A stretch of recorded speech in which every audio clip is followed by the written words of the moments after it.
대장동 사건은 복잡해 보이지만 사실 명백합니다. 대장동과 관련하여 이재명은 죄가 없습니다.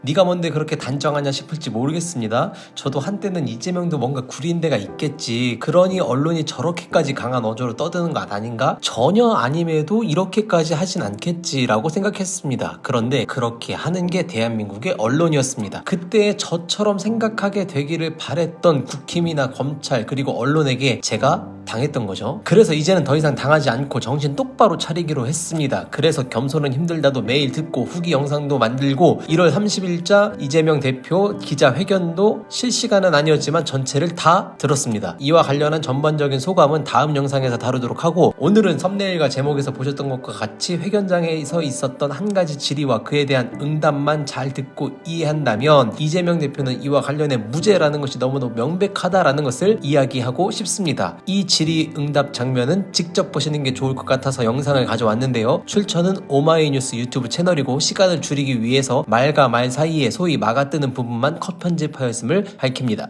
미디어오늘의 조현호 기자입니다. 이게 그 수사 내용에 대해서도 한 말씀 좀 질문을 드렸으면 해서요. 이게 사건의 이제 가장 국민들이 궁금해하고 있는 핵심이 그 사전에 알고 있었느냐, 그 이제 대장동 사업자들과 알고 있었느냐인 것 같은데요.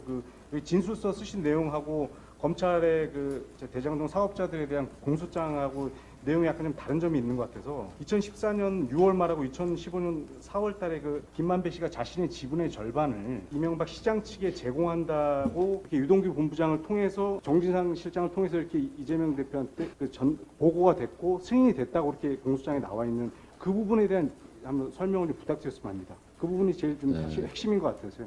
대체 그렇게 말한 사실도 없지만 그렇게 했다는 증거가 어디 있습니까? 한번 우리 조 기자님이 들은 바에 의하면 증거가 어떤 게 있습니까? 그렇게 말을 했다고 하는 증거가? 진술이 그렇게 누가 진술했답니까? 유동규 씨의 진술. 유동규 씨가? 네. 유동규 씨가 저한테 말했다고 합니까? 아니잖아요. 누구한테 말했답니까? 들었답니까? 그러니까 진짜로 나 전혀 알 수 없었다는 얘기. 유동규 씨가 진술이 어떻게 증거가 되죠? 그걸 전문 진술이라고 그러지 않나요?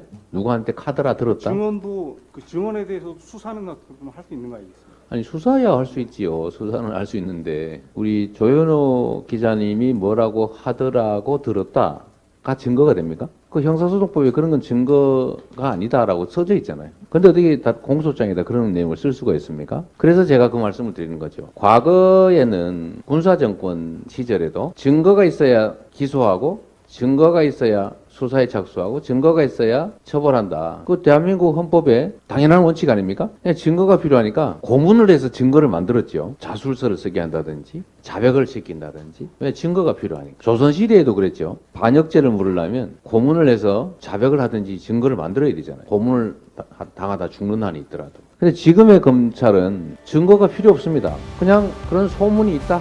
이게 기소의 이유가 됩니다. 이게 바로 법치주의 파괴죠. 조현호 기자가 이 부분이 핵심인 것 같다며 질문했는데 맞습니다. 그 부분이 핵심입니다. 그런데 그 핵심에 대한 증거라는 게 없다는 게 중요하죠. 이재명이 이와 관련해서 알고 있었던 것, 승인했던 것, 돈 받은 것 전혀 없습니다. 정영학 녹취록에도 이재명의 이자 하나 나오지 않습니다. 그런데도 검찰이 이재명을 소환해 됩니다. 그래서 검찰이 정치 검찰이 된 거라고, 권력을 남용하고 있다고, 법치주의, 헌정질서를 파괴하고 있다라고 이야기하고 있는 겁니다. 저는 이 기자회견을 보면서 반성을 많이 했습니다. 잠깐이지만 이재명 대표를 의심했던 것, 팩트가 무엇인지 조금 버겁고 귀찮더라도 잘 따라가서 진실이 무엇인지 파악하려고 노력하지 않았던 것, 그리고 조국 사태 때에도 같은 태도로 뉴스 자체를 멀리하고 관심을 주지 않았던 것 참 많이 후회하고 반성했습니다. 그리고 다짐도 했습니다. 더 이상 막연하게 판단하여 양비론에 빠지지 않겠다. 관심 두기를 멈추지 않겠다. 그리고 쫄지 않겠다. 그러기 위해 겸손은 힘들다만큼은 꼭 듣겠다.